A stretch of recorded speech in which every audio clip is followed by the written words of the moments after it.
Down, down, down. What's up, everybody? You are tuned into the Elks Call, your home for Edmonton Elks fan talk. My name is Scout, aka the rep from Section X, And I'm Catherine, aka Do You Even Elks? and we are coming to you live on the Shotgun Sports Network with the replay airing exclusively on Edmonton Sports Talk.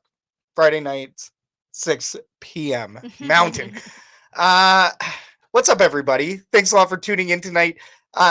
Kathy, the elephant in the room. The one thing I know everybody doesn't really want to talk about today. What about that hockey game last night? Yuck. Yuck. Yuck. Yeah, no, definitely not a big fan. Not gonna lie. I am disappointed. I was expecting a little bit more of the performance and that happened yesterday. I'm not gonna lie. Yeah. Just I was expecting a little bit more. I'm not, when it comes down to it, is the team that wants it the most, and unfortunately, the Oilers didn't look like they really truly wanted it. So can't fault Florida for that one. Yeah, that was a bit of a tough one to watch. But it's not the result anybody wanted. It's the result we got. So Edmonton is home to the best sports fans, though. So shout out to our amazing city. Sorry, For I'm gonna make sure that I'm turning my cup the other way because nobody wants to see that logo right now. We all want to see this logo right now. So sorry. well, our amazing city now gets to move on to Edmonton Elks season. Yeah. So shout out to the fans for that. Shout out to you for riding with us. Hit the like, subscribe, and favorite buttons to show some love. Your support means everything to us over here at Shotgun Sports Network. Very thrilled. It's a nice show Yes. tonight. You're our guest, as we say on these episodes. So, we want you guys to get in with this, get into the herd chat, throw on some comments, and we'd love to get them onto the show. Speaking of which, we have a stacked schedule. Yeah, like always. We haven't said the stack in a while, so very excited. We're going to open up with some Shotgun Sports updates, followed by Kathy's Herd Report, where we bring you the latest news and transactions in Double E land. After that, we're going to give you an Edmonton Sports update, and then we are going to do a little green and gold, our spin on hot and not. Then finally, we're going to open up the fan forum where we talk about hot topics surrounding the Elks and the CFL world as a whole. We're interactive, as we just said, so make sure you throw your comments and questions into the herd chat, and we'll bring them up on the show. We already see John in the herd chat. What up, John?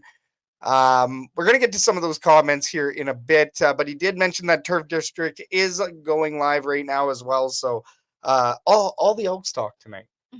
Our friends, the Turf District. Elks. It's football season, finally. Forget about hockey. Who cares about hockey anymore? Tis the season, right? Tis the It's season. Let's get this show rolling with some Shotgun Sports updates where we give you the latest from our network and our shows. This segment is brought to you by Royal Retro. Save 10% off your order by using code Shotgun Sports. All caps, no spaces. And if you like throwbacks, you're going to love Royal Retros. They are the throwback kings, and they have CFLPA merchandise. CFL fans have been shopping with the double R for years, and we hope you do too. But without further ado, here is the latest from Shotgun Sports. Pardon me. First of all, we're going to do a Loud Cup giveaway tonight. Yes. So, just going to quickly bring this up. This is a pretty sweet item that the Edmonton Elks are now selling in the merch stores. So you can get it in the official team store as well. But this thing, as we know, pretty loud in this little studio we have here. So sorry about that. It's very hard to blow, though. I'm not gonna lie. I got a little lightheaded when I was doing it at the stadium. But hey, maybe I just need to work on my lung capacity, and then we'll be good. Yeah, and I mean in here it sounds booming. So they want to bring the noise this year at Commonwealth Stadium. I forget the price. What was it, like $25? Yep. If you're a season ticket holder, I think it was like 20. Yeah. 22, something like that. Okay. Yeah. So that's not too bad. But We have one for these purposes, for giveaway purposes. So you're gonna have to wait until after actually the Edmonton Sports update. Yeah.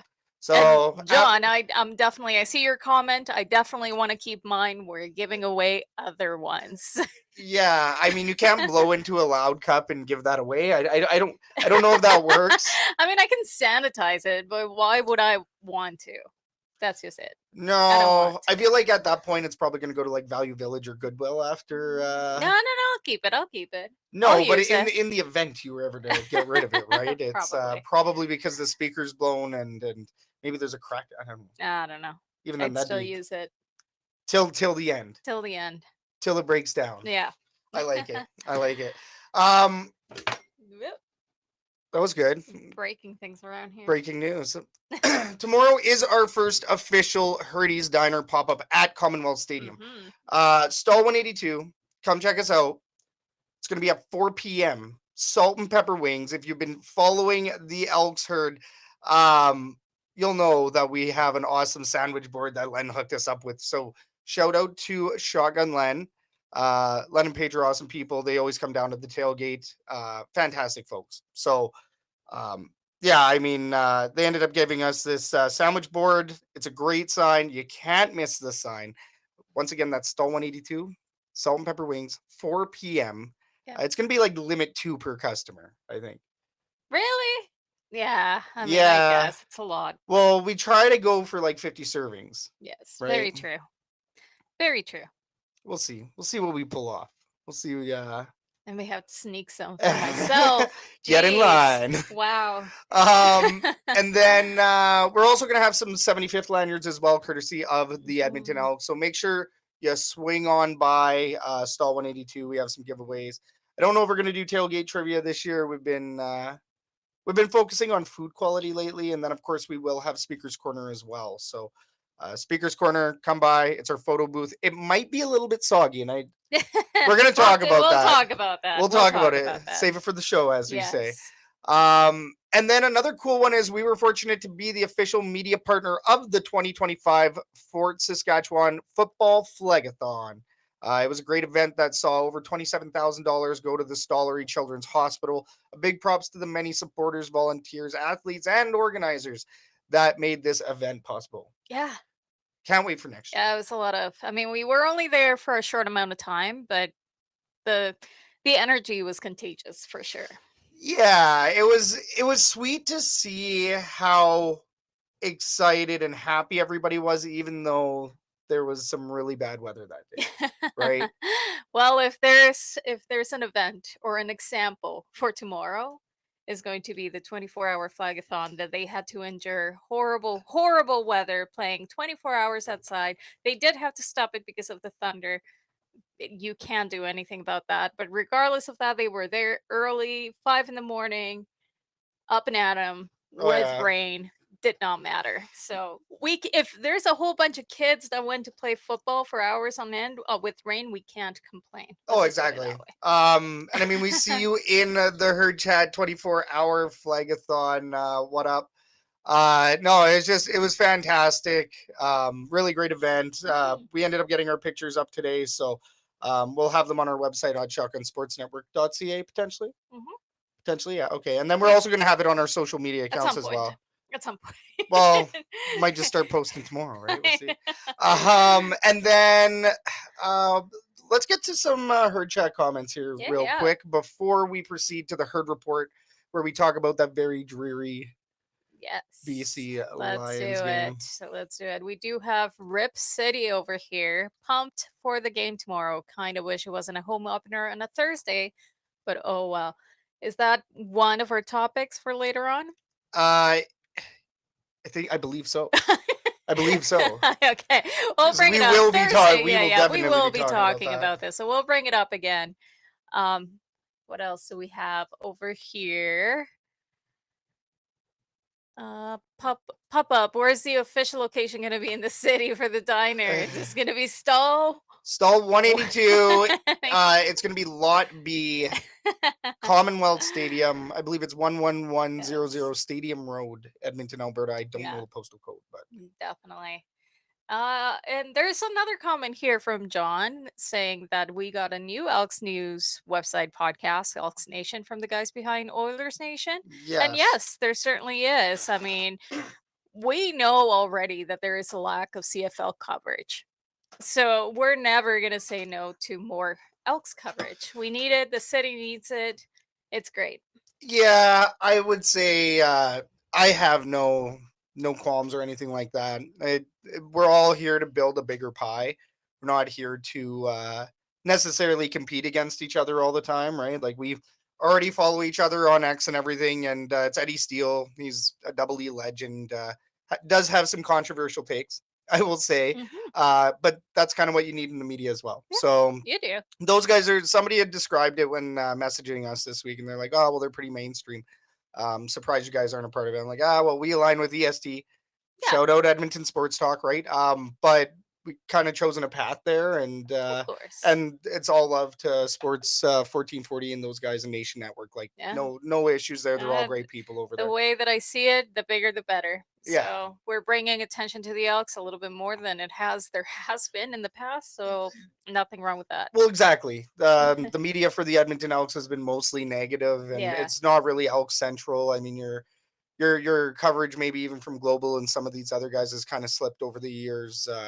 And definitely not saying anything negative about those guys, but the reality is that they could use all of the media that they can get. Hmm. And it's good to see Elks Nation do their thing. Like I've been kind of waiting for it. There's a reason why we're named the Elks Herd and not Elks Nation. It's because if there was anybody that was going to use that name out Yeah. of respect, that's going to be Nation Network, I'm and pretty we sure recognize that. we even talked about We it. had a good chat about We it. Yeah. certainly did, right? We were thinking about it, and yeah, there is a divide there. We're not gonna step on anyone's toes, and we're glad that we took our own little path. Yeah. So Matteo here.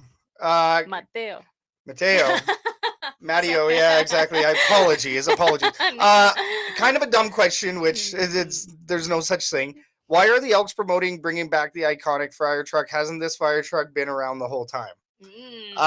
This is where we're gonna see some Eskimos branding, I believe. Yes. Yeah. So he does say, he follows up with, in the last 2 years that I've been attending lots, they drive around what I thought was a fire truck for throwing mini footballs on the touchdowns. That is not the same. Replica. That is It's a a replica, replica. right? Yeah. And exactly. Game day, baby. What up, Ken? In the herd chat. Yeah. The fire truck that's used is scaled down replica. Yeah. Exactly. So you beat us to it. Definitely beat us to it there, Ken. And then Darren out here with a big old Elks Herd rocks. No, you rock, Darren. What up, Darren? Tonight in the herd chat. All right. So once again, if you are here for a Loud Cup giveaway, you're gonna have to wait until after the Edmonton Sports update, which is right after Kathy's herd report. Yeah, let's get to it. Well, Oh, okay. Sorry. This is Kathy's herd report. Okay, you are owning this segment right now, where we talk recent news, transactions, and everything else. Kathy's segment. Today's herd report is brought to you by the Rouge, White, and Blue podcast. Oz and Joe have you covered on the latest happenings in the CFL. From across multiple borders, Americans talking football, Rouge, White, and Blue, only on Shotgun Sports Network. All right, let's go with Kathy's herd report. Oh my goodness. I told you not to use it. Anyways, yeah, let's get to this. Let's get to talking about the first game of the season against the BC Lions. I forget, when was it? Was it the 7th? It's a hot minute June ago. 7th? Yeah, June 7th. June 7th, really smoky June 7th in BC with Snoop Dogg in the house. As we know, crazy. It wasn't it very annoying, let's just put it out there, that we only got to see a very, very small part of the Snoop Dogg concert on TV. I heard about that. It was because it wasn't PG rated at all. They had to take like a small snippet from California Girls, and that's all that they could show on TSN. Might have been a Snoop Dogg decision, from what I hear. Brutal. So. But I mean, I guess I get it. It's daytime television, can't have that. But let's just get into it. In the story of this game, is that the BC Lions certainly dominated possession and momentum, while the Edmonton Elks struggled to generate just that offensive rhythm that they needed. BC's opening defensive stand quickly forced a punt right off the get go, and the Lions methodically moved the ball downfield on the ensuing drive. So, Yeah. and although the Elks defense, they certainly did their job at the beginning, they held them to on a goal line stand. Uh, a review they overturned the turnover on downs, Yeah. setting up a Lions touchdown to cut Overturn their the ball. You drive. almost had it. It's sorry. No, it's all good. Wow. Too many words that I'm saying here. It's late. And yeah, right after that, the Edmonton's offense, led by Tre Ford, they certainly failed to capitalize on their possessions, and they definitely stalled due to penalties and incomplete passes. Those penalties were brutal. Very brutal 'Cause throughout the that's- entire game. Well, that's like we Really. saw. We've seen this already, right? Yeah. With this team. And I we mean, talk mind you, about it preseason. every single episode, right? That and we know it, and that a lot of the time the big difference is how many penalties you have at the end of the day, at the end of the game, right? You clean it up, get a little bit more discipline, and Yeah. it might be a completely different game that we have seen. So Well, and Nathan Rourke, I like what Darren says here in the herd chat. Rourke picked us apart. Sorry, picked us apart. definitely, he certainly did, and Ford, he definitely showed flashes of brilliance like he usually does. He had a 15-yard scrambled, but once again, consistency was lacking. And BC continued to control the pace. Yeah. They had sustained drives. Rourke definitely did what he had to do to make sure that he was keeping those drives alive and moving down the field. And they marched into Edmonton territory, and the pressure was there. I think we saw it right off the get go that the Elks had pressure on them. It wasn't going to be an easy game. No. Second quarter. Let's just make this quick because I don't want to talk about it. No, just Of course. I don't really want to talk about it either. I don't think anybody wants to talk about this game, but well, and there wasn't BC many positives. No, well, there some, I guess. No, BC Lions extended their lead really early on the second quarter with a 22-yard field goal by Sean White, which is expected, really, Right. with Sean White. They did have a drive that was stalled in the red zone, so our defense definitely came to play. D-line. Yeah, D-line. No, we had The a couple D- of those, I yeah, believe, in that yep. game, right? Yes. Edmonton found some rhythm responding to that. There was a very nice 50-yard deep pass from Tre Ford. And the drive ended in a 1-yard quarterback sneak touchdown by Cody Fajardo. How weird was that? Seeing Cody Fajardo in short yardage. And I don't think that we actually saw that, did we, in preseason? No, I don't think we did. I think that each one of the quarterbacks was doing short yardage. Right. So yeah, Tre they were Ford keeping was- keeping the ball and Definitely. going in for QB sneaks, right? Yes. But this was the first time that we saw Fajardo taking the role of short yardage, and he brought us a touchdown. So hey, maybe he's gonna be like the next Cornelius or something. That he was really good at those ones. Or he may be QB1, depending on if anything happens to Tre Ford. Whoa. No, not in the means of performance, but in the means of like injury, right? Right. Because we are still seeing those scrambles out of Tre Ford. Definitely. That was a problem for me in that game, was Tre Ford not being comfortable. Didn't seem the most comfortable in the pocket. And I mean, that's also because of BC's defensive line. Yep. BC's defensive line, they played pretty damn good in that game. Yep, they sure did. And I mean, I will talk about Tre Ford here after on the third, because he had that crazy play. But yeah, let's talk about that missed convert. Yeah, as Mateo here is saying, the kicking position has been an issue for us for the last 2 seasons. Like, how do you miss from the 25 indoors? Yeah. Seriously. If there is any place that you wouldn't necessarily miss, is it a place that you don't have wind or it's BC weather? place. like Jake Julian said on our show before. It's like a kicker. What did he call it? The special stream. Yeah. He called it the special stream. It's In BC place, crazy. it's you're indoors, you're away from the elements. You might have the slightest breeze from the roof being open that night, and even then, good It's luck finding any wind that really gets in there that deep. uh, So Darren here in the comments. Our kicker did well with the blindfold on. It sure yeah, it sure felt like that for relatively sure. speaking, yes, yeah. It sure felt like that. It was very disappointing. Um, right after that, we saw back and forth possessions as both defenses settled in. BC struggled to regain the earlier momentum over here. And Edmonton started to build some consistency with key Mhm. completions and some tough yardage runs. But despite this, once again, the Elks missed a 49-yard field goal attempt just before halftime.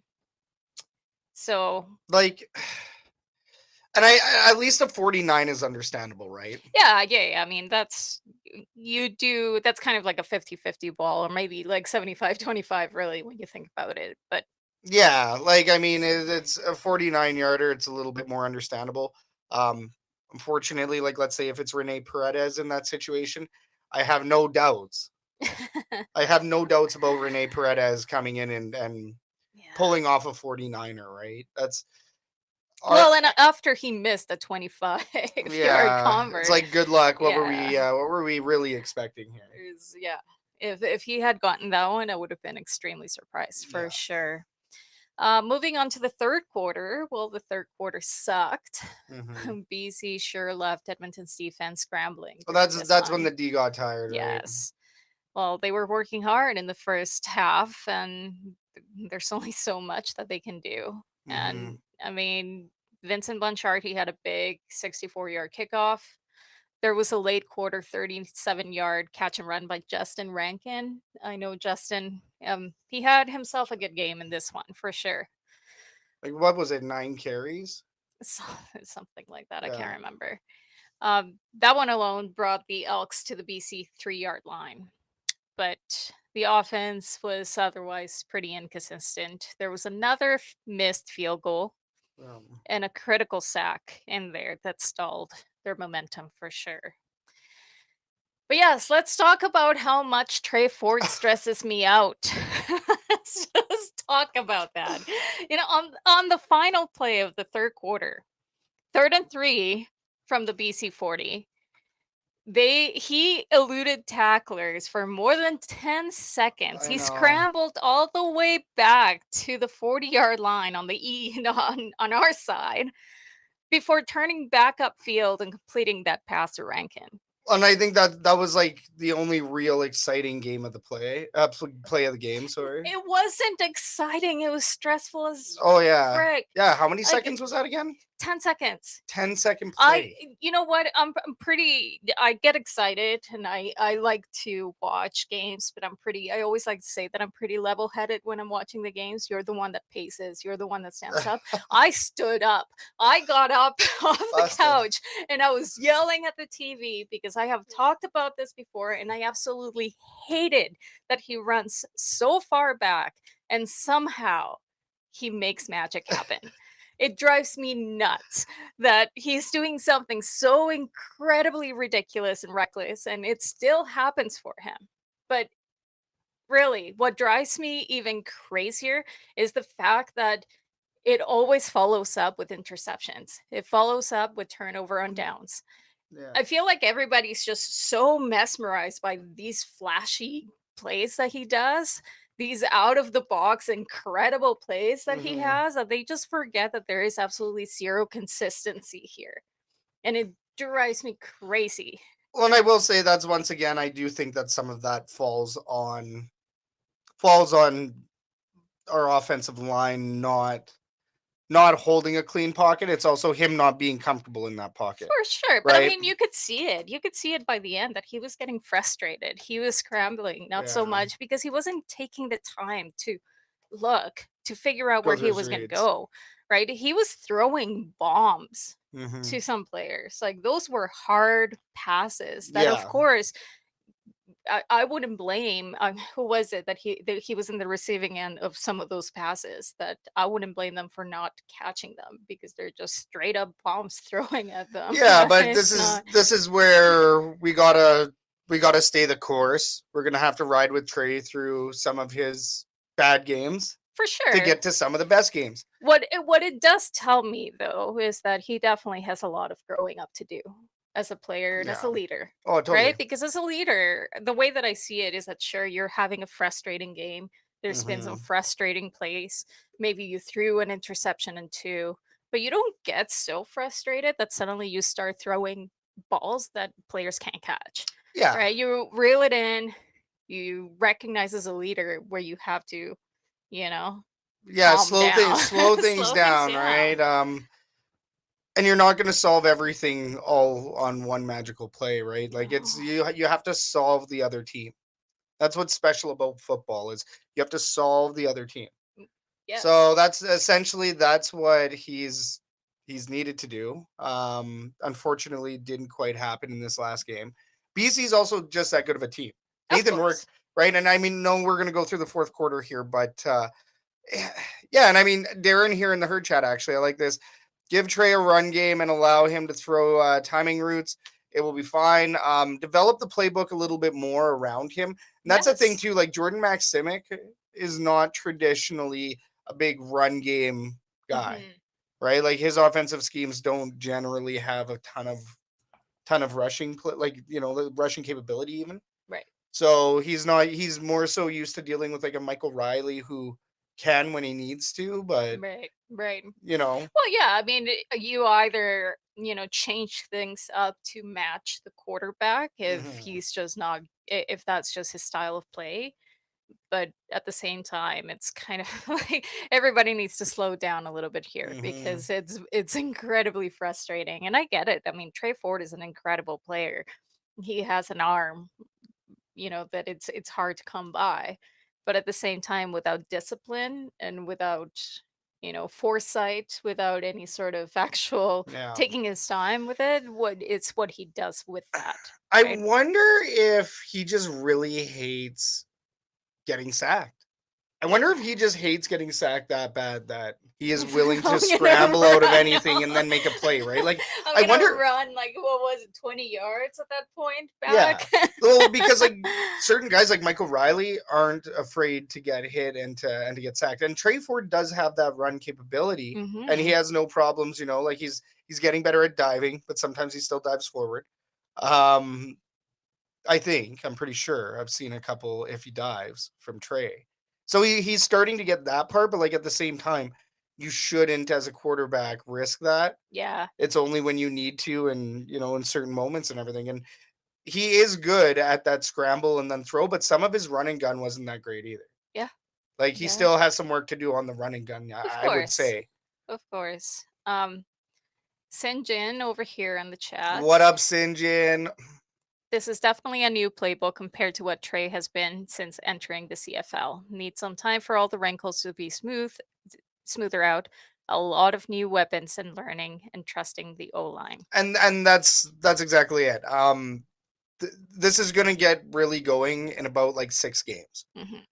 Let's be realistic on this, right? Yeah, The team might scrape some wins here, but yeah, Darren Popovich says exactly, Catherine. The offensive coordinator must develop the offensive playbook to what the team has for key skills. hmm, And I mean, I would say that it's probably a pretty vanilla playbook right now. yeah. It might be getting there, but they're still trying to develop it around Tre Ford Yes. because Well, I mean, he's got the skills, clearly. well, He's like a fantastic quarterback, oh yeah, but it's just a matter of developing. yeah.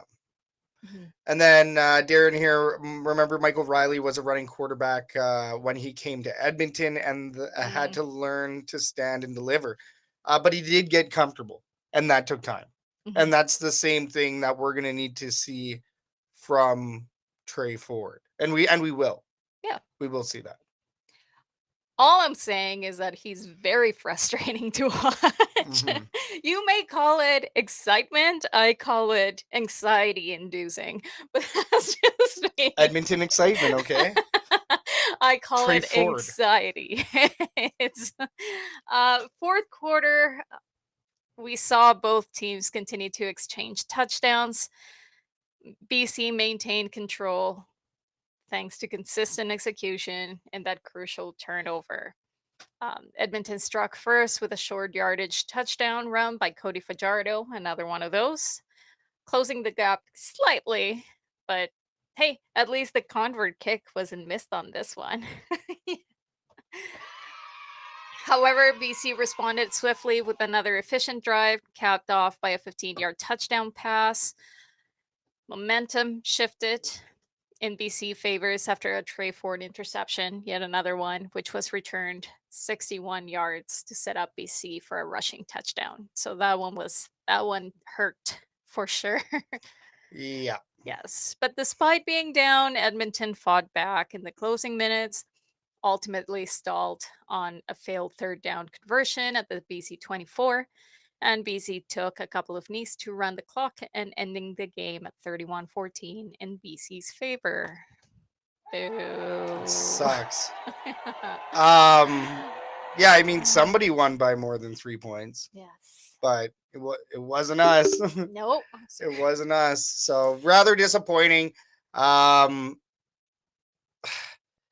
I'm kind of happy about that bye week. We're gonna talk about it later on. We're gonna Yeah. talk about bye weeks, bye weeks later on. But Yeah. A couple of comments here from that. I mean, we have Mateo. We've been through 3 coaches in the last 3 years, and each coach has their own playbook and style. So yeah, it's that idea of chemistry and getting used to new playbooks and smoothing out the wrinkles, as Sinjin said. yeah. But hey, it's not preseason anymore. No, and I also like what Sinjin says here as well. The D is going to be what gives us an opportunity this season. We just need to find the end zone more than the opponent. And the D will allow us that opportunity. It's just a matter of things meshing, right? We need to see this team mesh within the next 6 games is what I peg it. Could be Mhm. 5. Would have really appreciate if it's sooner. I'll Yeah. say that. I'd really appreciate that. Sinjin also says that Edmonton is a cardiac sports community. The Oilers seem to love to play with their backs against the wall, and I Yeah. don't see this being much different. Edmonton Sports, they just like to keep us on our toes, apparently. Yeah, my beats per minute have been rather high through all of Oh this, so my I'm goodness. very very happy to And be done with this Oilers yeah. season.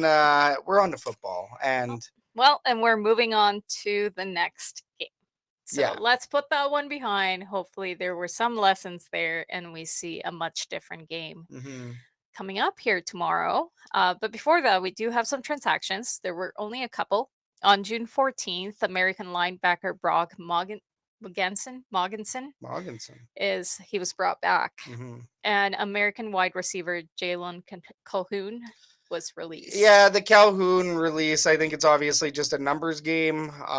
Wouldn't be surprised. I believe I heard either Morley or Dave mention this. Don't be surprised if Calhoun's told to wait by the phone at Mm, for potential opportunity because right. Calhoun did not play bad at all in the preseason games. I don't recall seeing him. Wait, was he on? Was he in the last game? I don't I recall. can't remember. Can't remember. No. I might have to look at the depth chart. I want to I say can he was I can more bring so it up, practice rostered though. but maybe. While you do that, if you're gonna do that, we do have our injury report. I know there was an update Brought to here you by in Herdy's. the Sorry. there was an update here recently in the last couple of hours. Can't remember what it was though, but I do see in the injury report as of right now for the game status questionable, we have Brett Boyko and Arkel Smith. Um, we still don't know it's questionable, so that might change. And Marte's IV is available, so he's coming back. So it's not a lot. Yeah, he was only limited, right, for day 1 and day 2. It looks like everybody was limited, Hmm. and then Martez Ivy Yeah, at the full status, which is yeah, nice for that last practice. yeah. We do have a comment from Pierre saying that Calhoun was our best returner in the preseason. So that's interesting. Yeah, that is correct. Calhoun, that's where he was actually shining, right? So it's weird that he would get released, but obviously Ed Hervey believes in his plan, Mhm. right? So And Darren, thank you for the update. Boyko and Smith will play. I do remember seeing some sort of update. I just wasn't paying attention. So, Sinjin over here, bring in Jamin to help with the loss of Curtis. We would love that. I Really. wish, Yeah, we because he was wish. actually, I believe he was taking over at that spot, right? Yeah, we wish. That'd be a good one. But yes, what's next? As I mentioned, the home opener is tomorrow, Thursday, June 19th, versus the Montreal Alouettes at 7 p.m. Mountain Time. Oh, I'm so excited. I'm so excited. What's going to be happening? We have Super Dogs halftime show. I'm excited for that one. Super Dogs. The big EE photo stop right outside of Gate 2, where you can take pictures with fellow green and gold friends. I believe that's something new. I just saw it on the website, so hasn't really been advertised, but we'll have to check that out. The Big EE. Photo Biggie. stop. The Oh, Big you E know photo what? stop. You guys can stop at stall 182 for speakers corners and get your pictures too. I see what they did here. The Big E photo stop. Wow. We did it first. We did it first. Speakers Corner has been running. This is our, I believe, our third year, third year in a row. Third year. Third year in a row. Third year. So our EE3 year, Edmonton Elks. Oh no, and that's what it's all about, right? Yeah, of course, that's all good fun. But we did it first. But I like it though. The EE fire truck, as mentioned before, it is definitely coming back to celebrate every touchdown, and it's actually going to be at the tailgate. If you want to go check it out, take a picture, and all of that, they're gonna have it hanging out at the tailgate. Larry Thompson couldn't handle that small one. He wants to drive the big one through the bench. He should. Oh, I'd love to see it. Oh, yes, and John Kirby, thank you. Did you guys notice the new house band 1002 Music? Oh, I had no idea. What does that mean? House band? They will always have a band playing inside the stadium during the game? I think so. I believe Okay. so. And then in the tailgate, I believe as well. I Okay. want to say tailgate as well. I could be wrong, or it could be Tall Boy again. But Right. yeah, 1002 is now the house band for the Edmonton Elks. Interesting. Yeah, No idea who they are. I'll have to check them out. we're gonna have to check them out. I did see the post. John Kirby did have that post up a hot minute ago. So, Super Dogs at halftime. Yes, Pierre. And then credit Elks YouTube interviews. Yeah, they always have some good content over there. So, Brent Stevens and Richie and the gang always slaying with that content. So, very cool. And yeah, John Kirby did confirm. Yeah, that's what the band said. They'll all be there every home game. Cool. So very sweet. We have a house band. So the entertainment factor is rising at Commonwealth. Definitely. But like, what can we expect? And this is something we wanted to talk about tonight, right? What can we expect out of Commonwealth, and what can we expect out of the Edmonton Elks versus the Montreal Alouettes? And let's also talk about player to watch too. So let's start with Commonwealth. The house band. You're asking too many questions right now. So house band. What are we? Yeah, no, I mean that's cool. That we have seen small improvements here and there for sure. Yeah. I'm interested to see how they're gonna approach that Loge situation during this game. I'm interested to see what happens there. So I'll be keeping an eye on that one for sure. Sinjin, hopefully all the new items and concessions will be available this game. New items. Yes, right? I definitely want to see those lunch boxes. I know John mentioned that as well. I really want to see what they're all about. The grub tub.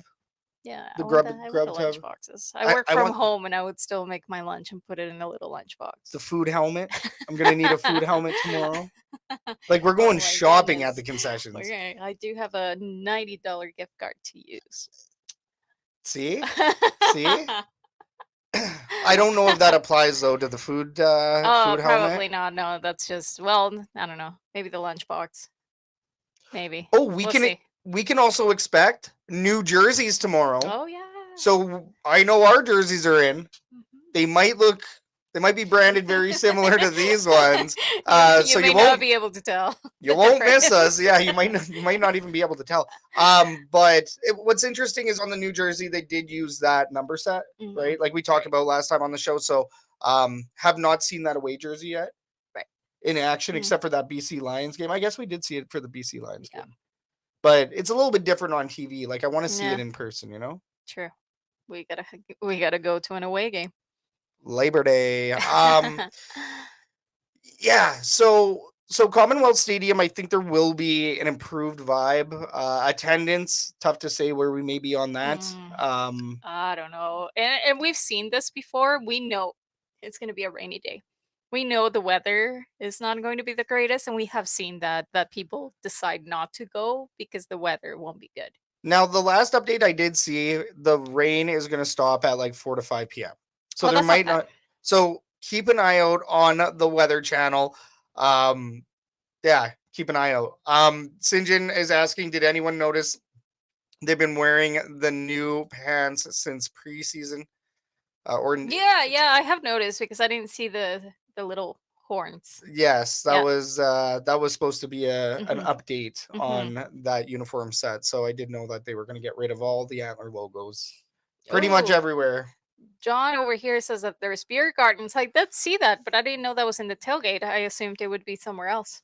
Plus a giant E sign also in the tailgate. So Nice. I've seen the giant E. The beer gardens interesting. That is very interesting. Yeah, yeah. I thought it would be somewhere else. I did see the beer gardens, but I didn't read as to where the location of the beer Mhm. gardens was going to be. Before Don't you they go to have the the beer course gardens, light area? that's over on the other side. Isn't that But beer gardens? I don't know if they do that anymore. Oh, okay. Maybe that's what it is. They're just moving it more towards the tailgate. Well, yeah, because it's also that's also a branding change this year Right. as well, right? Yeah. Molson's no longer the prime sponsor of the Ah, that's CFL, so true. keep that in mind. So that's also going to be a change tomorrow. What can we expect from the Edmonton Elks? Do you got any predictions? No, I don't like to make predictions on oncoming games. I really don't. I don't know. There's always been this thing with home games. Um, so I don't know.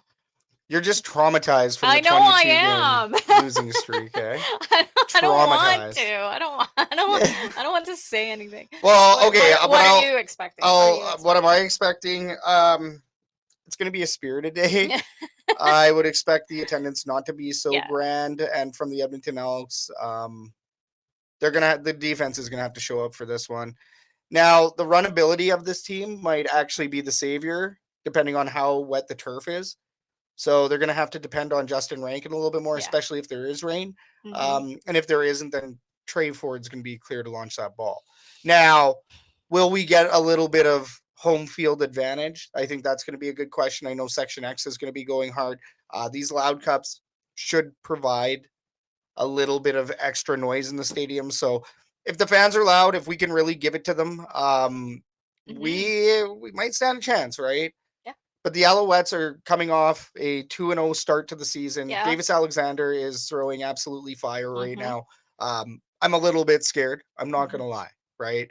Hmm. But they like Pierre said here, Boyko's back. Do you think they So would utilize Fajardo a little bit more against Davis I, Alexander? no, I don't think so. No, but they did. I believe Morley or Dave did ask. Do you go through? Do you think you know Montreal's playbook Right, still? right, And right. do you think that's an advantage? And he's like, yeah, well, I mean, not kind of, but not really.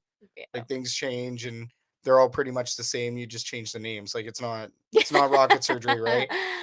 Then there's Yeah. still other variables there as well. Yeah. So I Yeah, mean, well, it might be a little bit of an advantage if we have Fajardo just having a little bit of an idea of how they how they play, play.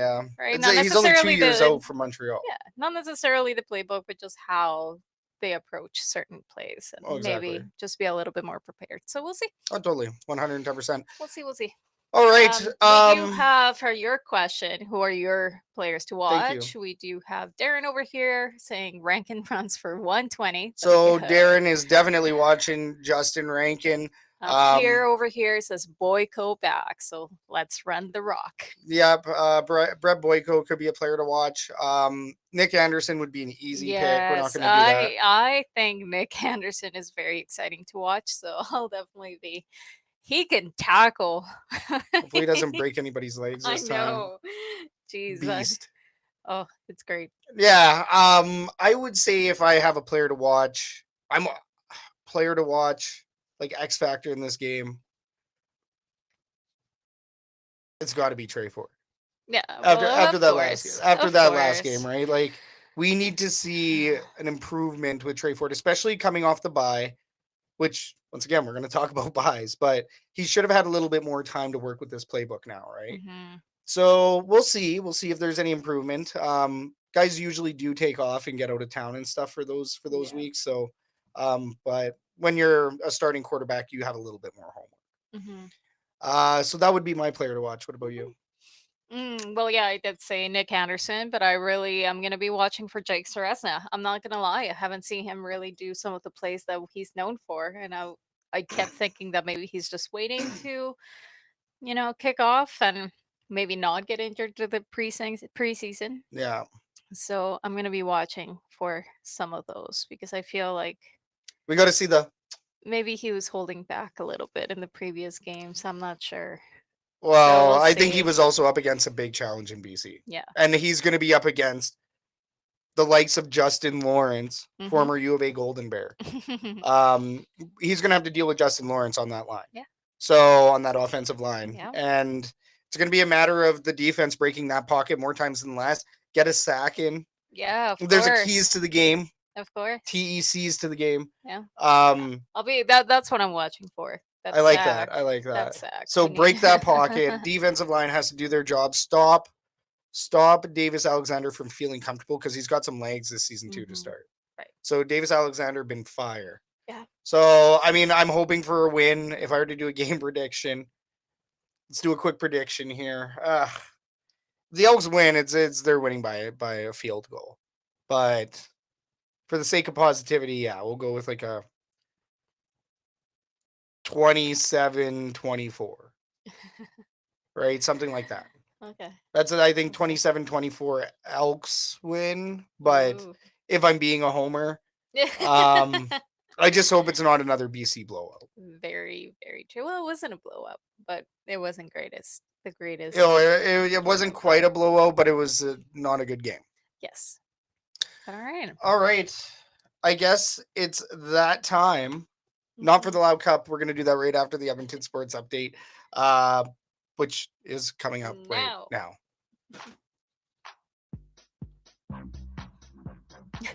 Hopefully they can hear that this time. I think everybody can hear that this time. Thankfully. Oh, Oh, stand by. technical difficulties. Your Edmonton Oilers are officially eliminated from the Stanley Cup final. Disappointing. They were defeated by the Florida Panthers last night by a score of 5-1 in Florida.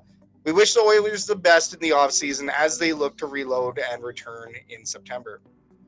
Your 0-1 Edmonton Elks face the Montreal Alouettes on Thursday night as they open the season at Commonwealth Stadium. Tailgate starts at 4 p.m. Kickoff is at 7 p.m. The 4-6 Edmonton Stingers fell to the Brampton Honey Badgers by a score of 95-91 on Saturday. They visit the Calgary Surge on Friday with hopes of returning to the win column yet again in Calgary. Tip-off is at 7:30 p.m. Mountain. Don't forget that Love Pro Wrestling has events every month, with their next event featuring the Clandestine Wrestling Society on June 26th, and then the main event on June 27th. With tickets as low as $10, you don't want to miss out. And Edmonton Riverhawks news will be coming soon to the Edmonton Sports Update. We're the Elks Herd. You're up to date. Big shout out to our viewers, by the way. Shout out to you. Shout out to you. You guys all rock. Guys, gals, everybody in between. We see you on the stream, and we can't thank you enough. Be sure to hit the like, subscribe, and favorite buttons. And we're always thankful to be on the Edmonton Sports Talk network. So, Yeah. shout out EST. Shout out the Nasties. Saw some Nasties out here tonight. Perfect. It's awesome. Okay. It's time. It's time. It is time. It's time. Just stuff with it. Loud Cup, okay? We got to give one of these away. Preferably, you're coming down to stall 182 tomorrow to pick up this Loud Cup, by the way. We're going to have some lanyards in there for you, anyways, because we got a lot. Shout out Elks. But shout out you. So, if you would like to win this Loud Cup, you're going to go ahead and text ahead. You're going to go ahead and text loud to 780-307-7779. Right here. Can't miss it. Get loud. Go ahead and text loud to 780-307-7779. Yeah, we got a Loud Cup for you, and we want you to get loud at Commonwealth Stadium. There's no better way to do it than with the Loud Cup. You just have to make sure that the Loud Cup is empty when you go into the stadium. That is actually, thank you. I know John mentioned that before, and I just want to bring that up. Yes. Oh, the fuzz has returned, not the cops. So once again, that is loud 780-307-7779. And thank you, John. Correction: the Edmonton Stingers play tomorrow in Red Deer against the Calgary Surge at 7:30. Interesting. I forgot that was a Red Deer game, but appreciate it. Operators are standing by. Correct, Darren Pobowich. Once again, text loud 780-307-7779. We will keep this one open for our EST viewers. Yeah. So listeners. So well, if you're gonna give it away tomorrow, that doesn't really work. No, you're right. No, so it has EST to be today. viewers miss out on this one. Yeah, it has to be today. Thank you. Mm-hmm. You're welcome. Yeah, I guess because we don't have another home game for a while. Yeah, you're gonna have to come pick it up. There you go. Kathy has set the gauntlet down. We're gonna end this contest tomorrow at 1 p.m. Mountain. So we're gonna give you some time. If you're a post listener, it up too. Yeah, we know we got some listeners that listen overnight and stuff like that. Shout out, Len. So get in on that contest, and you're probably gonna have to rewind now at this point because we're not going to tell you one more time to text loud to 780-307-7779. St. John, thanks for the patches. We appreciate it. Very thankful, by the way. We are season ticket holders after all. I heard that there is lots of... I saw you noticing that. We just have somebody in the chat saying hi. Florida Panthers fan, Australia, UK. Hi, congratulations, Florida Panthers fan. This is not the time. It's rubbing salt into the infiltrated. The Elks Call has been infiltrated by the Florida Panthers fans. No, we'll be classy. Congratulations on the win, Australia Florida. And UK. Yeah, it's all over. Panthers fans all over the world. So are Oilers fans. So, but we're not talking about the copper or the orange and blue. We are talking about the green and gold. I think it's time to get into this next segment. Let's do it. We are going to bring you green and gold, our take on hot or not. Green or gold is brought to you by the Stampeders Roundup, another rival. If you're a Stamps fan and you're listening to our show, you might as well buy an Elks jersey now, especially one of those new ones. But if you're really dedicated to the wrong CFL team in Alberta, go ahead and check out Jason's show on Shotgun Sports Network. Great show. I believe he's actually in Vegas right now. Oh, so fun. Shout out Jason in Vegas. Okay, guys, green or gold. We're going to bring up a topic or item. If you like it, you're going to vote gold. And if you don't like it, you're going to vote green. Herd chat, you know what to do. Blow it up. Throw your vote in the herd chat to have your voice heard. All right, green or gold, Catherine? Green or gold? Thursday night home opener. Green. You're saying green. You don't like that Thursday night? I don't like Thursday night games. No, I gotta work the next day.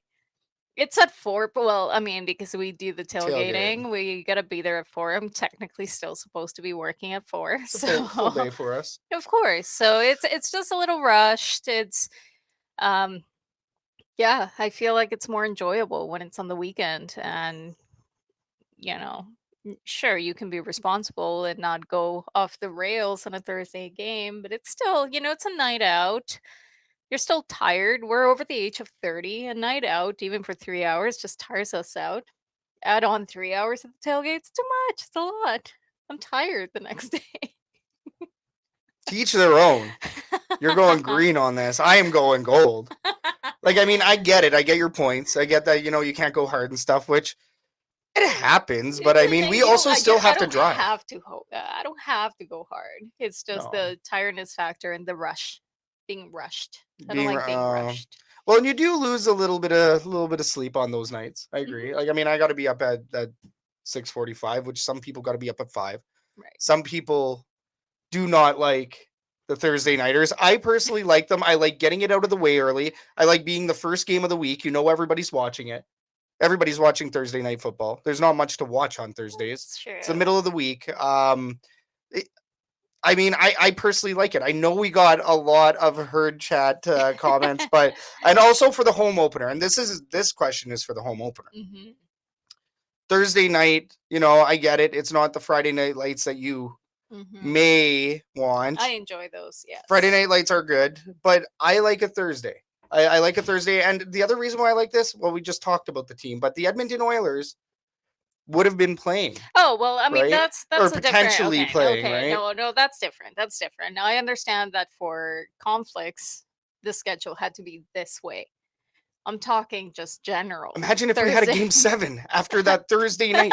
It would be a very tiring weekend. Sports City, sports overload. But it's alas, we are not. So, but yeah, we do have a few. We have Ryan over here with a green. With a green. We have John with a green.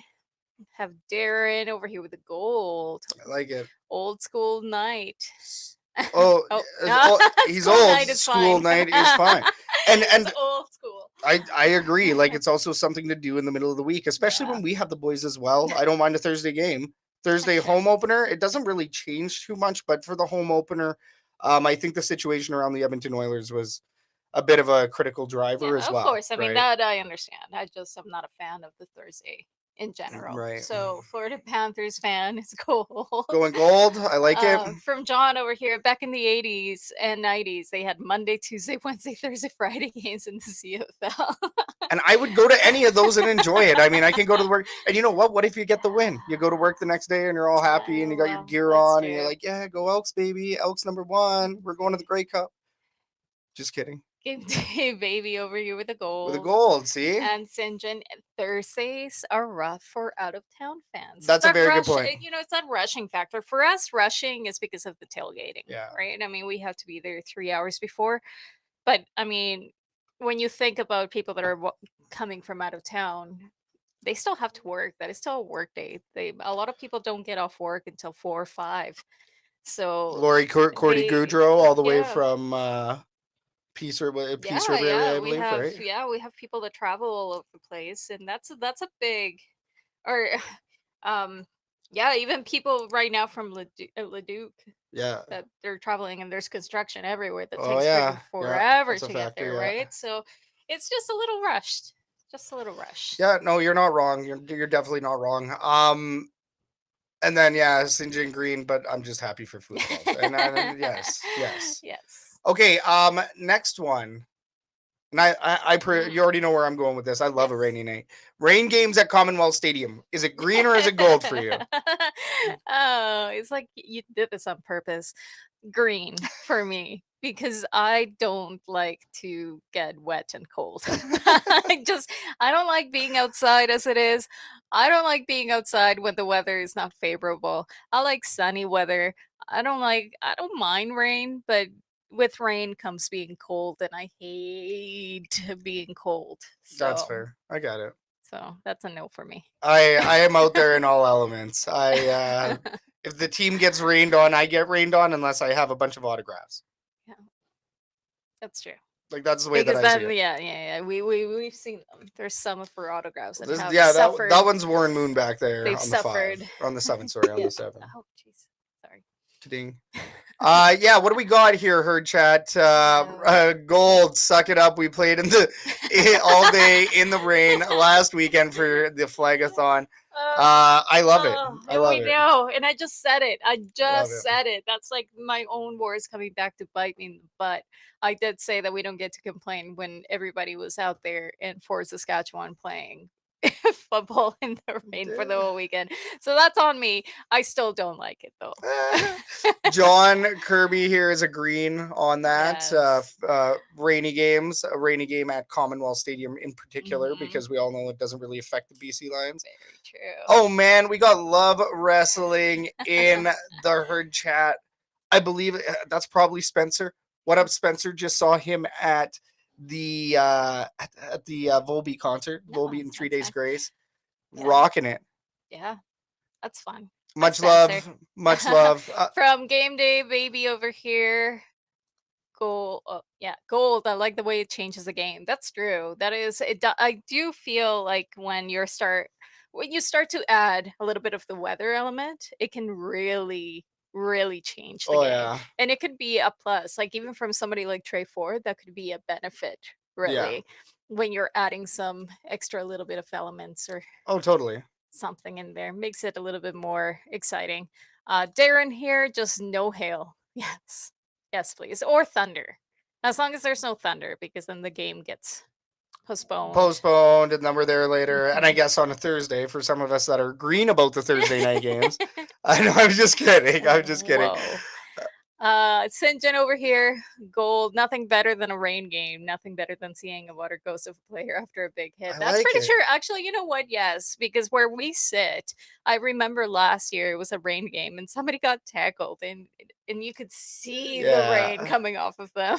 Yeah, the spray. The spray and it was yeah, it was pretty cool. So I mean there's some pluses in there for me. I just personally don't like being cold. So I'll probably have a blanket. Well, depending. I'll bring it with me. We'll see how things It's are gonna get doing soaked by too. 7 p.m., but at least I'll be warm.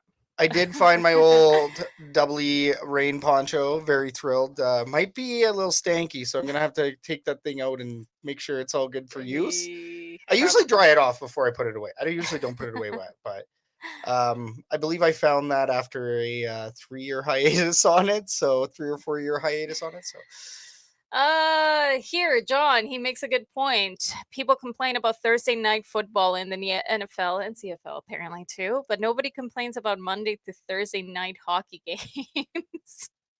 yeah, hockey games do happen on all days, Oh, right? So yes. Very true. very valid point.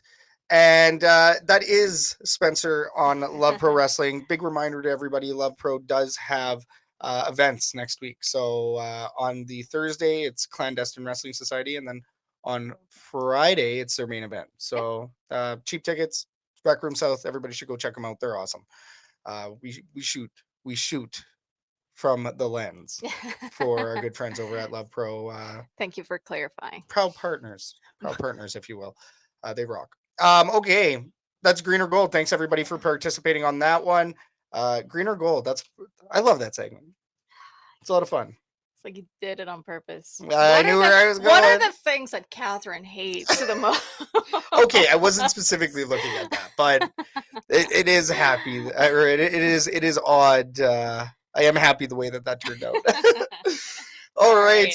We do have our last segment of the show coming right up. We had to bring back the fan favorite, aka the fan forum. This fan forum is brought to you by the Argos Fancast. Join Clay, Will, and Sir Doug as they give you the latest from Argos Land every week, right here on Shotgun Sports Network. All right, everybody. It is I think it's my favorite segment. No, I don't want to make the other segments feel bad, right, by saying this, but it is one of the best segments, if not the best. In this segment, we're going to talk about some hot topics surrounding the Edmonton Elks and the CFL world as a whole. And we got a big one today. Herd chat for the last time tonight. You know what to do. We're going to blow it up, get your comments and questions into the herd chat, and we're going to get them onto the show. And new for this season, we will be taking in a question and asking them as our third question tonight. So we'll bring some up, but we want you guys to bring one up as well. I think John's already put a name in the hat. So let's do it. Let's open up the fan forum. Question number 1. The Edmonton Elks are starting the season at home after second week bye. While the bye allows a break after a long training camp, it always feels pretty long. One can argue that the bye kills momentum. Do you think a bye on the second week of a CFL regular season schedule is ideal, especially for this football team? Hmm. Do you think there's benefits in this? Hmm. Per chat, let us know. Right now, yes. After the first game that we had, yes. Yeah. Because that gives them the chance to just stop, Yeah. take a step back, reevaluate, maybe make some changes. Who knows? Mm-hmm. And it's early enough in the season that something like that won't really rock the boat Yeah. or anything like that, right? I would say if you had a really great first game and then you had to go on a bye, that might really kill momentum. So that might not necessarily be ideal. So I think it depends on the circumstance. I don't mind it so early in the season, once again, because you really haven't started to pick up momentum, Mm-hmm. right?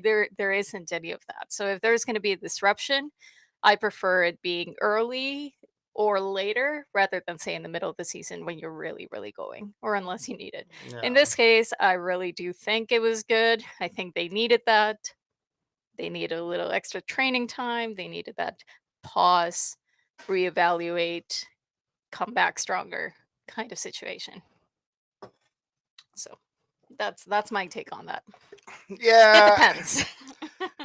Yeah, but yeah, I mean, I like what Sinjin said. What momentum? I'm gonna agree with that. Mhm. This team needs to play more games in a row rather than less. Put in your hard work. Get cohesive now, because I think that I think that, quite frankly, like, I mean, it doesn't kill momentum. If you didn't have it to begin with, you just Mhm. simply need to go back to work. Yep. Right. This team, sure. And I mean, the excuse is made that, yes, it does feel like a long training camp. Like, these guys have already been at it for what, almost 2 months now, Mhm. technically, right? So they've been at it for 2 months or more. It does feel like a long start to the season, but in particular, this team needs to find out what they can and can't do. And so far, we're finding out a lot about what they can't do. Mhm. So I don't think it's ideal. I don't think that, it's really great for it. Now, the one thing it is good for is, obviously, like we said, the Edmonton Oilers. That whole scenario, fighting up against, that Edmonton Oilers schedule, and fighting up against the ratings and everything else. Do I think that, maybe there's some benefit in having a bye week there, and might that be part of the reason why they did indeed have that Probably, most that likely, because they scheduled don't have any bye? other activities or anything else planned, right? No, So, I don't think that it's a necessarily positive thing for the Elks. right. Let's see what the herd chat says here. We have Darren over here saying Ooh, ideal for Kel Smith he got after that freaking hit. nailed. Oh, Yeah, he got a very poor, true. and he's back at it. Yeah, Our he's Smith's good back. to go. We So know. So he needed that. He needed that extra week for sure. can't keep a good man down. Ryan, the way this started, yes. If you start the season strong, no good. They should have been able to use this time to regroup and reset as a largely changed team. So Mm-hmm. I very much agree with that. Sinjin here. Buys are nice late for injuries and Mhm. recovery times on key players, but we don't have too Mhm. many at this point. Uh, at this point, yeah, and I agree with that. Like, I mean, it just we're not that dinged up. It's a bit of a wasted buy, Yeah, right? It's a wasted buy. You want your buys later on in the season.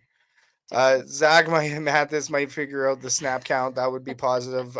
Yeah, not being offside on multiple plays and collecting penalties. Like, that was a That'd be bad good. look. Oh, That was that a was bad look in that last bad. game. That was bad. So, but that's, hey, maybe for learning the playbook, and maybe for, Yeah.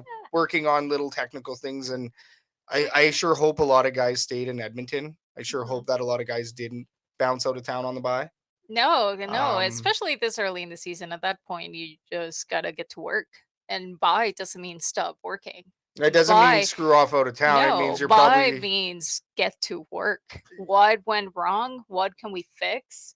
Do we need more training? Do we need to run through more of these yeah. plays? Are we not Do we not know the play? We saw that a couple of times, even with Tre Ford. Was he reading the wrong play? Do people not know where they were Yeah, supposed to Zach be? Mathis, I Do think they? had a Yes. flub on that one Like, play. is that on Tre Ford not really calling the right play, or is it in Yeah, Zach Mathis not being in the right position for the play? Right. So that's yeah. all of that is things that you can run through on a buy and get that You fixed. can. I mean, obviously, if you work independently, right, or if you Hmm. all work as a group and do a little out of organization thing, Yeah, but just because you don't play one week doesn't mean that you're not working as a team, that's fair. right? That's So fair.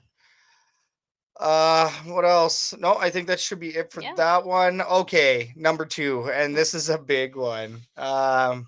This is less less about the Elks, more about TSN. Luke Wilson of TSN is more involved with the CFL this season. He's usually an NFL analyst for TSN. Now he's doing CFL. Um, he's working sidelines and he's also working social media, trying to build up some CFL presence here. Now, he's recently created lists of what he believes is good fans and bad fans on social media, particularly X. Do you think this is constructive to CFL fandom? Okay. Answer me this though. What makes a good fan or what makes a bad fan? That's what I'm getting at. I go, what is it? What is this list? What is the criteria? What are we basing this out of? Is it very, I'm guessing, I'm guessing this is very subjective too. Like, what the heck? Well, and friend of the herd, one less down is usually his name. I guess Right. Longer Fields is his name now on X. He had just posted today that Luke Wilson ended up messaging him and then blocking him, messaging him some stuff that, you know, he wasn't. It wasn't very nice. He described it as borderline cyberbullying, maybe hearsay, right? So put whatever stock you may in that. I what does define a good and bad fan? I will say that this guy was chirping, like the guy was chirping Luke Wilson a little bit as far as posting and Twitter and everything else. So it's hard to say, right, in those scenarios, who's right and who's wrong. But Like, I guess like it has to do with how cranky you are, and well, but not even that. Are you purposefully trying to create a divide? Because that's what this is doing. Are you trying to put fans against each other? Because who's to say, and we see it all the time, and I hate to bring this again into this podcast, but because we hear it a lot. You have the fans that say they're not going to go back to watch games because they changed the name. And then you have the fans that say that they are coming back to see the games because they changed the name. yeah, Who's a better fan? At the end of the day, they're all fans, right? fans of the double E, fans of the Gritty Gold, What drives a fan is very, very subjective. What right? drives your fandom, what drives your likes and your preferences is a very subjective kind of thing. That's like me telling you how to behave or how to do something because I don't necessarily agree with it. And that's Sure, just wrong in the very basic concept. Right? And I think that's what's happening. I think that's just a way to kind of stir the Twitter world and I think create some so. attention. And yes, so that kind of also That's goes in with Darren's comment here in the herd chat. I think Luke is pulling out his inner Don Cherry. Don't take him seriously. I do think, especially because he doesn't have much skin in the game right now. Like yeah. he's obviously a known name. He's a known name for sure. He's an all right guy. Like he seems pretty good as an NFL analyst and stuff, but he doesn't really have much name or hold in the CFL world, Mhm. right? So yeah, see, like I chirped Luke on his cheesy Beastie Boys stash, and he laughed. Um, I think it might just be that. He's just stirring the pot. He's just trying to get reactions. He's just trying to create a divide so that there but is but the back and creating the forth. divide thing is the problem, and yes, there may be a bit of a joke there and all this other stuff. But there does also come a point where it does cross a line, and I think like I did see some of the interactions between CFL fans and Luke Yeah. Wilson, and it came down to like, hey, what the heck did I do? Like, hey, what the heck? Like, I'm just kind of like minding my own business, and See, you're and just that's like that's a dropping a problem. Okay, tag on me, I right? think that's a completely different thing, right? Uh-huh. There's you can bring topics like this, and you can bring something like this. What makes a good fan versus what makes a bad fan, Right. but when you're personally attacking somebody for what they're doing, even if they're not provoking anybody, okay, that's just taking it an extra Well, and step, that's what and I'm that's saying. just So he's creating these lists of 10, and then he'll just go ahead and like tag these people, these random CFL fans, depending on, how they interact with everybody. It's almost like a policing thing, and then saying like, oh, these guys are like good stuff. That I don't care if we make those lists. Like, I mean, we're pretty neutral on a lot of things, except for our show. We tend to have opinions. We've learned not to have too much opinion on X because people do get a little salty, but we're still going to give you our fan opinion for sure on things double E, right? yeah, but we're not Things gonna go CFL as well. ahead and tell you that your opinion is wrong. No, we're also not going to say you're a bad fan. Like, oh yeah, double E fan rankings here. These are the top 10 good fans, and these are the top 10 bad fans. Mhm. Like, no, Yeah. Barra wants in, I guess, so bad. She wants to be on this show. But yeah, yeah, just a weird one. And Yeah. I obviously don't take him too seriously, and he's trying to kind of bring some notice to himself. I think that's what he's doing. He's accomplishing some notice because people are just like, what the heck is this guy doing? But all in all, like, I'd love to have him on the show. I think that he's awesome stuff. I think he's funny That stuff. I that just took think a that turn. no, but I just think that what he's doing with this is not the right way to do it. Yeah, like maybe approach it a little bit differently, Well, you no, know? no, but I'm not Like, gonna say jeez. yo, Luke Wilson is a bad TSN guy and that we would never want him on the show. No, we're just gonna say Luke Wilson. I mean, this thing that he's doing, it's interesting. I'm gonna be a Yeah. bystander. I hope we don't make a list. Yeah. Like, whatever, right? No. Good stuff. I'd love to have him on the show, like I said. But I mean, in this instance with what he's doing, I think that I think he's fumbling the bag on this one, as Yeah, the cool well. kids say. Yeah. It's not lit, bro. 'Tis the season for Twitter to go a little cray cray. Tis the season for Twitter twats. Okay, It's not let's move Twitter on. anymore. No. Thanks. We do have one fan forum question from Sinjin over here. Do you think the CFL needs to market more broadly? I see a lot of ads and clips of the UFL, even though the play isn't as refined, in my opinion. Okay, so fan forum fan question. I think this is our first one here. I think this is our first Yeah. one potentially this season. Do you think the CFL needs to market more broadly? Like we said, see a lot of ads and clips of the UFL, and I'm gonna agree with that because they get their billboard game on, even when they're announcing where they're going to be opening up or playing or whatever. They usually get the billboards on. Now, comparing to the UFL, I will say the UFL has quite a few problems in their own league. I think they don't quite get the Mhm. attendance. But Mhm. getting back to the CFL, do they need to market more broadly? Yes, and the reason why is because Canada is a big country. And we hear a lot. I mean, we ourselves here in the CFL, Shotgun Sports Network, real realm, we have a couple of Americans that actually have CFL podcasts. Yeah, So what does that say? I mean, definitely there's the interest. There's a lot of people that are fans, even in the U.S. Um, I market think in we can. Buffalo. I Yeah, think we could even expand beyond the U.S. To be honest, I have a feeling that maybe people are in Australia, maybe people are in the UK, maybe even Mexico, some Florida Panthers fans that are in Australia and UK could Australia, watch and some. UK. I know would watch some CFL. I'm pretty sure in Mexico they would too. I mean, football is really big in Mexico. You can get Eskimos gear still, like those Yeah, when those. you go to Cancun or Puerto Vallarta, that's when you start looking at some of those Eskimo gears that you get. So, The sugar skulls and whatnot. yeah, yeah, But totally. and I mean CFL is actually somewhat viewed and watched in Mexico. People Yeah. definitely know who the Well, a lot of it is tourists, not gonna lie, that go there and they watch it at the resorts. But no, but my, but there is a Mexican league.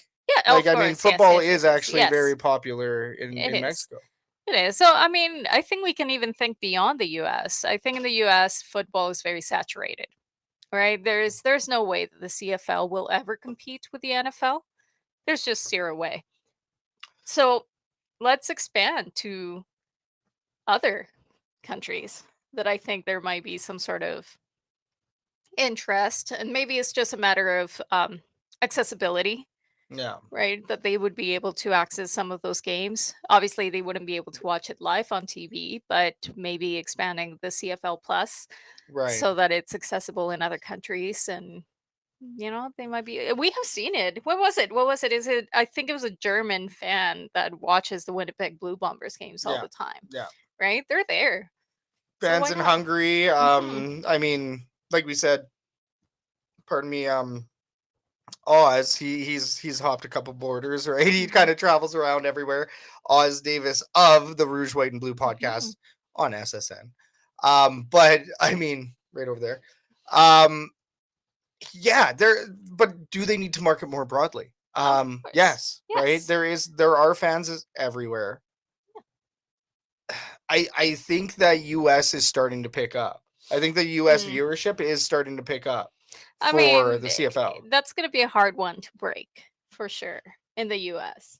Well, and especially with when you have UFL now, there's a Right. little bit of fatigue because it goes from UFL season to CFL season. But CFL season is a better product. And if you think of it this way, it kind of ramps up to the NFL. We do lose a lot of that American viewership when the NFL comes on. Mm-hmm. So that's a very big reality. But yeah, Yeah. I think they should. It would be interesting to see how broad. St. John, let us know. Um, Yeah. Okay, let's take a look here. Let's scroll up because I did see a comment from John up here that said the CFL doesn't even have flag football for kids in Canada. The NFL does, which we do have a rebuttal. We have a rebuttal from Ryan Nervous. The Elks actually do support the program in our area. The CDMFA has spring flag powered by the Elks. The rest of the CFL needs to follow suit and push it more. I agree.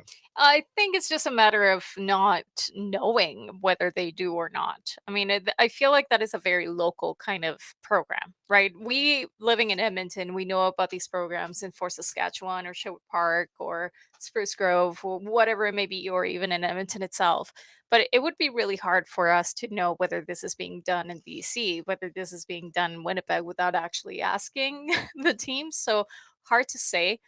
I think that they would be um dumb not to. But okay, so here's the thing. So even at Edmonton Oaks Fan Day, we had NFL flag tournament going on, and we saw our good Mhm. friend Jim Narebsky of Football Alberta. So we saw him over there. We talked to him. He's like, "Yeah, check out the NFL flag."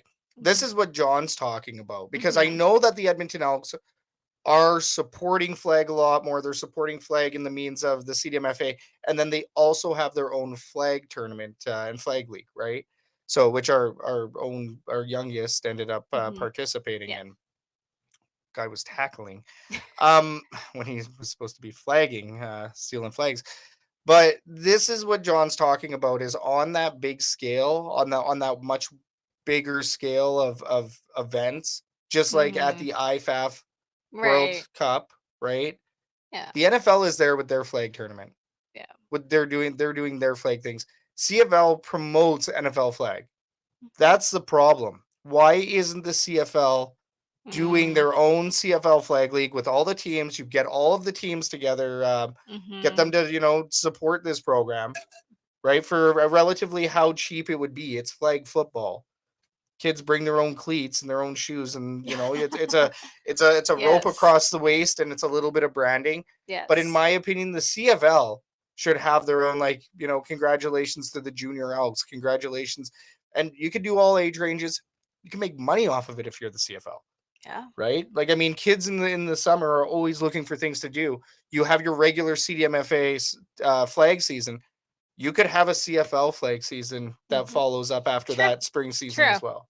True. 100%. Well, and guess what? It's coming to the Olympics. Maybe that will bring more attention to it. Yeah. Maybe that will actually start pushing some of these leagues too. recognize flag football for what it is. Well, football Canada is already in. Paul Lapalisse is going to be coaching a team for Football Canada. So I mean, flag is coming. Flag is Yeah. about to be a lot bigger, especially in North America, especially after this Olympics. Hmm. More people are going to be doing flag than ever, and especially leading up as well. Flag is going to get bigger. It's going to get better. It's going to become more competitive, and it just might be, especially with tackle football and Yeah. how CTE is going and everything else. Oh, 100%. And that's the thing. It's what kids are also being exposed to, right? We see it with our 7-year-old that loves football. He seems to like it very much. And then he had the chance of starting football next year, and he doesn't want to because, or this year, but he didn't want to because he wanted to do tackle football instead. Why? Because that's what he sees. That's what he Right. sees on TV. That's what we go see. Go Elks. And it's flag football is just not something that he's interested in because it's not necessarily, let's call it mainstream. Mhm. We need to make that mainstream. And this is going to get it closer to that step, and it's going to help young players' lives, like young athletes' lives.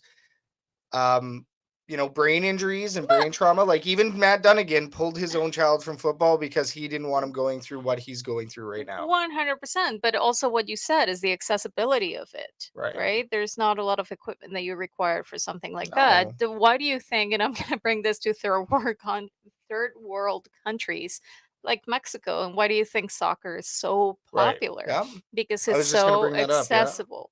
Right, you don't need much for it. Everybody on the streets is able to play a game of flag football without an issue. It's a Right? football and it's a belt of four flags, right? Yeah. That's the accessibility factor. I believe I saw that Senegal has Mhm. a flag football team gearing up for the Olympics. So a lot of countries are going to be playing American gridiron football, albeit flag, Mhm. but I love there's it. nothing wrong with No, that. not at all. It's fun. And it's Like, safer. and we saw it this past weekend at the 24-hour Flag-a-thon. It's so fun and so safe. Even moms over the age of 30 will do it. That's commercial reel for the Flag-a-thon for next year. Blake 3622. Blake 3622. You did not miss the Loud Cup. But let's give it to you guys once again, and gals and One everybody last in time between. over here. If you would like to enter to win a Loud Cup, you're going to text loud to 780-307-7779. That is 780-307-7779. Go ahead, try to get that Loud Cup. We are awaiting your text messages. Operators are standing by, as Darren would say in the herd chat. That is 780-307-7779 to win the Loud Cup. Text loud. Text loud. Get loud. We want you loud at Commonwealth Stadium tomorrow. Yes. Oh, and John over here from Facebook. We are leaving at 8 a.m. tomorrow from Lethbridge to go see the game. Wild. Listen, I've done that drive. I've driven to Lethbridge and it's horrible. I'm not gonna Lethbridge, lie. holy. It's horrible. That's a couple hours down More than QE2 it. and then off QE2. So yeah, shout out you. Shout out you. Yeah. Uh Perfect. Yeah, I think. Ryan, shout out to you, Kathy. Well played. Well played. Um yeah, and Darren says here in the herd chat as well, if you want bums in the seats, get the kids to play the game. Yes, Like 100%. that, right? Like And that. yeah, and I mean they might like our kid that he might be a little bit more interested in the rough looking, tackle football. But once again, that's because that's what is available. That's what he sees. Right? He's in the age that he's more interested about things that are cool, the things that are safe for him. Yeah. Right? Even though it's exactly the same amount of fun. It's exactly the same game, but there's just not a lot of visibility into No. flag football right now. No, but it's about to get very visible, and the visibility is on the rise right Mhm. now. Getting back to what Sinjin's fan form question is here, because we don't want to lose scope of that. Sinjin did ask, should they market broader? Should they market more broadly? This would be one of those. If you did a CFL flag league and you marketed it properly too, You know what? I did see a comment over here from Sinjin. We're losing out on good athletes. To Yeah, ELF, the that's tier Euro. one in Mexico. Like, and it's that might be just because we're not promoting the CFL league as in itself, right? Yeah, Regardless of flag or anything like that, it's just CFL. We're not promoting in other countries that we could be really missing out on talent. yeah. I mean, I know we have our global draft, and I know that we do work towards that, being able to bring players from international players. But that's like what, one player out of Well, your entire roster? here's the thing though. There's also like potential political. I'm not going to get too much into it, but basically, ELF now has Saudi funding. Mm, So they're getting some crazy investors for the ELF, which means salary caps can rise. mhm, And like Sinjin said, you're gonna start losing out to these other leagues. And the CFL should never really lose good players to, mhm. leagues that are kind of tertiary at that point. Right, They're kind of third rate, where CFL second rate to the NFL's first rate. right. So should we be losing these players to the ELF and the Mexican League? Not really. But there are good players that are slipping through. And now with these leagues getting more funding and more investors, there is reason to be concerned if you're the CFL. So Mhm, with all of the stuff that's been going on, G7 was just in Kananaskis in our own province here. Trump was in our province with the big copters, the right. copter jets and everything. And we're in that opportunity area where we can reinvest into our own Canadian products as opposed to NFL all the time. Um, it's all about how you market it, Mhm, right? They could be marketing and pounding away on that, and they are by bringing back the Keep It Unreal campaign. mhm. Always happy to see the Keep It Unreal. That is our balls are bigger. That is our radically Canadian of 2025. They did kind of hit a little bit of gold with Keep It Unreal, and this is our game, right? I think Mhm, Rogers has this is our game for the NHL mhm. playoffs right now with that Oilers run, but um, yeah, I mean, but that's the kind of marketing that you got to slam on it is buy Canadian, like get in on the CFL and Americans. Hey, we want you guys to enjoy this too, Yeah, because we're not going to make it all about that. yeah, And that's the American base. That's a big one that you need to get as well, that's right? true. But for here in Canada, go check out a CFL game. Get back to the old stadium that you grew up loving, or That's where it starts. Let's gotta grow it at home first, and then and it will grow get the kids in the outwards. stadium, right? Get Yeah, the kids in the stadium. Get the kids playing football. yeah, Have your own CFL flag league. I'm just saying. very true. Hire me, CFL. Hire me. Blake One, three six yeah, two two. It's Blake from BC. Hi, Catherine and Scout.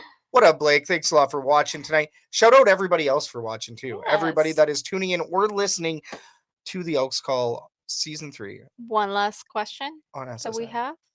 What do we got?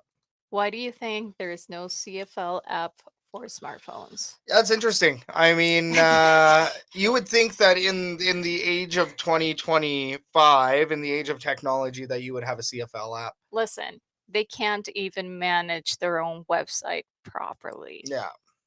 Oh, shots fired.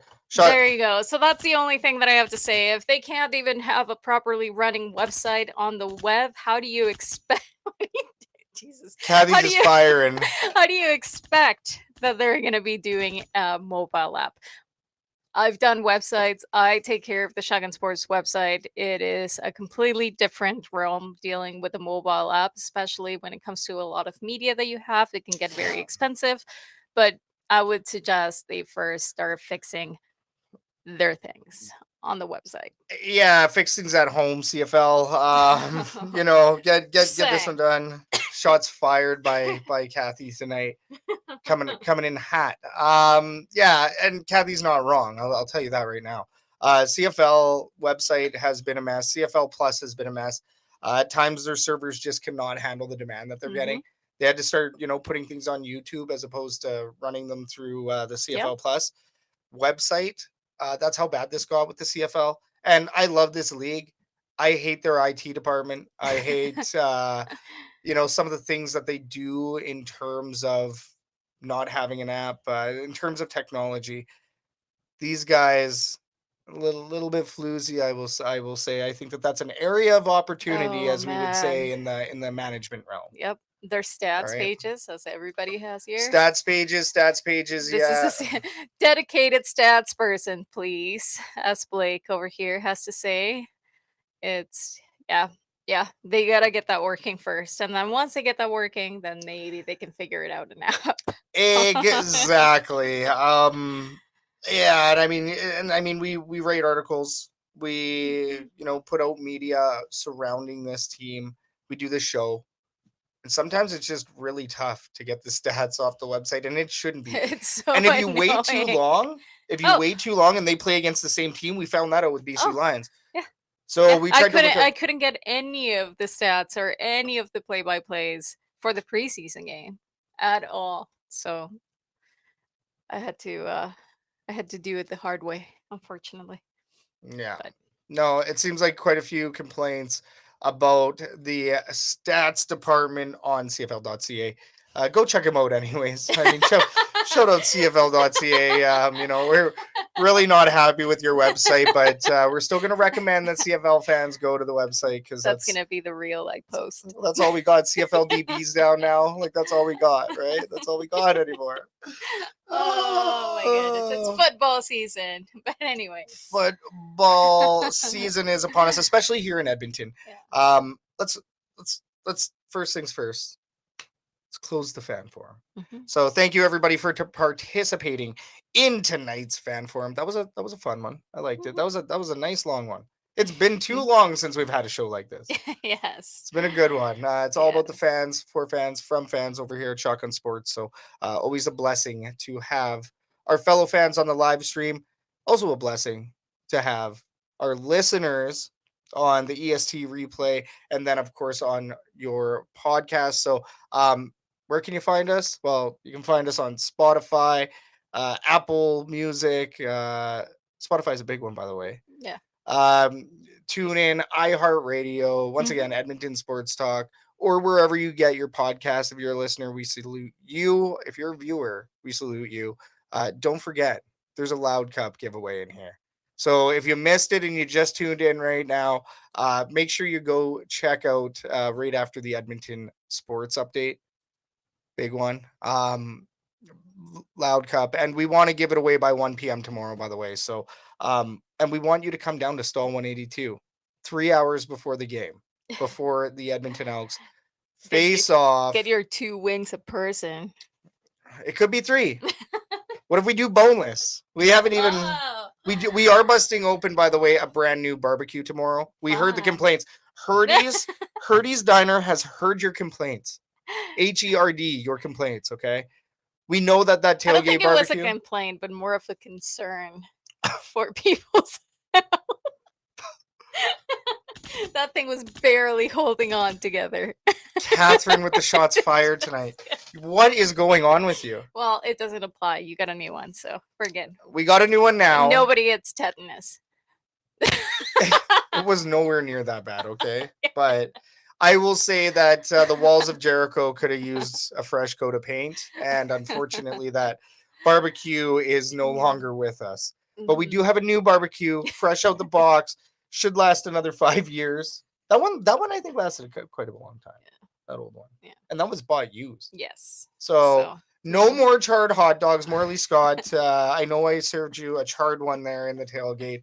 If you're listening, we salute you for eating that charred hot dog.